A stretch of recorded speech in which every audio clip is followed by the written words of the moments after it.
Inteligenca e tyre në Kongresin Amerikan ka zbuluar pikat nevralgjike dhe interesi që janë për Shtetet e Bashkuara të Amerikës dhe ndër ato pika ka qenë edhe Ukraina e përfshime, por që nuk e ka përmendur askund Ballkanin Perëndimor decidisht dhe po ashtu nuk e ka përmendur as rajonin evropian si kontinent, të themi në total, por ka përmendur Iranin, lindjen e mesme, Korenë Veriore dhe Kinën. Nëse më lejohet sa përplotësim, kemi bërë para disa vitesh një analizë në të cilën kemi thënë që Brexiti dhe armatosja, lejimi i armatosjes ose zhvillimi teknologjik të Turqisë janë tregues që mund të ndryshojnë forcat në rendin e ri.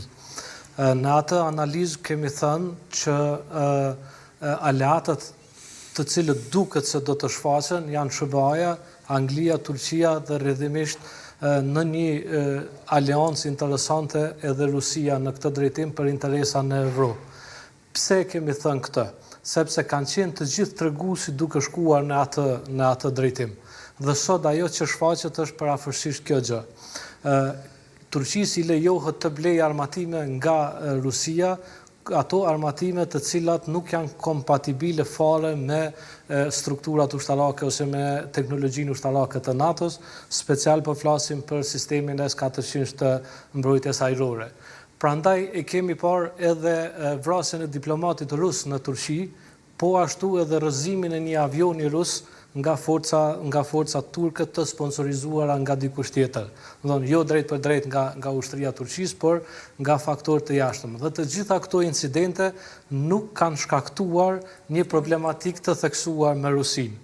Prandaj, Bashkimi Evropian është ai i cili është lënë anash prej kësaj analize dhe të gjitha thirrjet e liderëve evropian kanë qenë të kësaj natyre që në rendin e ri botror Bashkimi Evropian nuk e ka atë rëndësinë të cilën e ka pasur dhe për ta përfunduar analizën kemi pasur zotin Macron që e ka potencuar këtë gjë, pastaj e kemi pasur kancelarin Scholz i cili ka thënë që në qoftë se ne nuk dalim politik dhe ushtarak në këtë kohë, atëherë kush do ta bëjë dhe në qoftë se nuk e bëjmë tani kur.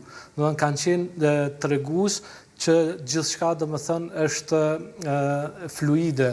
Të gjitha aleancat momentale të shekullit të ri që po ndërtohen janë fluide.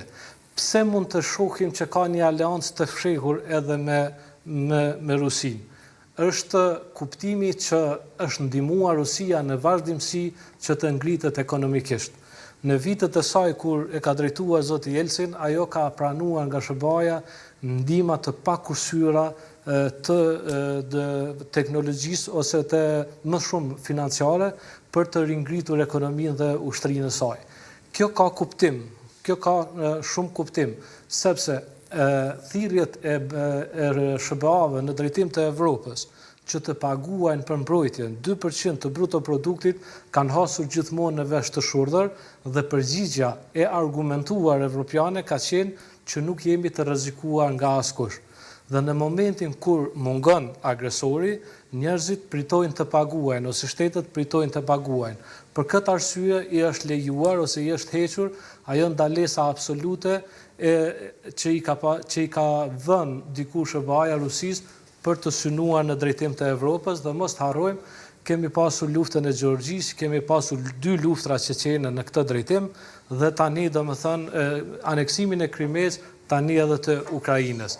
Në këtë kuptim është shfaqur rreziku real rus dhe sot që po flasim, nëse i referohemi shifrave të Institutit Siprit të Stockholmit, i cili e monitoron në fakt armatimin botror ose buxhetet të cilat futen në armatimin botror, kemi një ngritje tepër të madhe në krahasim me vitin 2023 dhe 2022 të shteteve të cilat po investojnë në ushtri.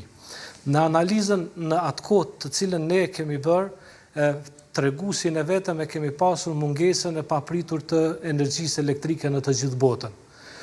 Pyetja legjitime ka qenë, si ka mundësi që pa asnjë avari, me gjithë investime të fuqishme në energjinë botërore, duke përfshirë ujin, erën, diellin, energjinë atomike dhe të tjera, bota papritmas ka mungesë energjie, duke qenë se numri i popullatës botërore nuk rritet brenda natës ose nuk dyfishohet, nuk trefishohet brenda natës.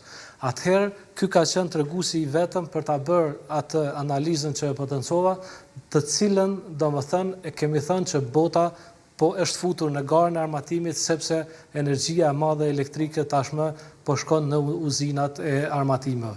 Kjo tashmë është edhe vërtetuar nga Instituti Shqipëri i Stockholmit.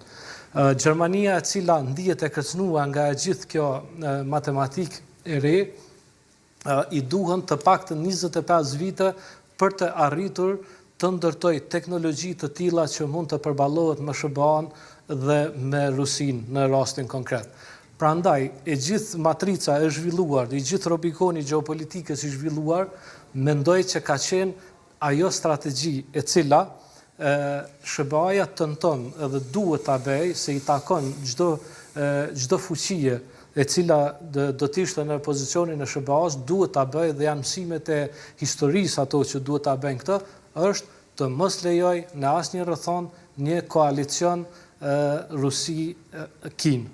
Kina është faktori kryesor, i shpallur edhe në doktrinën Biden, edhe në doktrinën amerikane. Kina është faktori kryesor me të cilën SBA-ja do të përballet edhe në fushën ekonomike, po me rrezik potencial edhe në fusha të tjera. E gjithë matematika e lëvizjeve në Evropë synon që Rusia të mos shkojë në aleancë me Kinën, sepse pastaj domethënë SBA-ja ka tepër të vështirë të luftojë në dy drejtime njëherësh. Kjo ka qenë analiza shumë vite përpara, e cila realisht sot po shfaqet më tërë. Sa gjasat mendoni që atje? Gjasat janë sepse të gjitha zhvillimet janë në atë formë. Në një plotësim sa i përket Bashkimit Evropian. Bashkimi Evropian të metën kryesore e ka, si themi, historinë e saj. Historia nuk lejon një bashkim homogjen të atill që t'i harrojnë të gjitha dallimet. Mos të harrojmë, Austria ka probleme me Italinë për Tirolin. Gjermania është lënduar nga tokat të cilat i mban Franca. Po ashtu tokat në Poloni, ka tokat të gjermanëve që i mban Çekia, domethënë janë lëndime të tilla të cilat popujt nuk i ka përdin lehtë. Sado që ata kanë ndërtuar një bashki evropiane, nuk mund të bëhet një koncept aq homogjen sa të përballohen me fuqitë e tjera. Edhe e fundit, ku shfaqet në dobësia e Bashkimit Evropian, shfaqet në raport me vendimet për Kosovën. Pyetja legjitime jona është si ka mundësi një bashkësi evropiane e kaq shumë shteteve nuk mund të dakordohet për një vendimarrje në blok për ta njohur pavarësinë e Kosovës. Kemi 5 shtete mosnjohëse që vazhdojnë të mos e njohin Kosovën. Edhe tjetra, kemi përsëri një shtet që konsiderohet kolonë e 5 të Rusisë brenda BE-s, është Hungaria. Hungaria, zotit Urban, është vazhdimisht në kundërshtim të plot me qëndrimet e Bashkimit Evropian. Të gjitha këto tregues tregojnë që ka një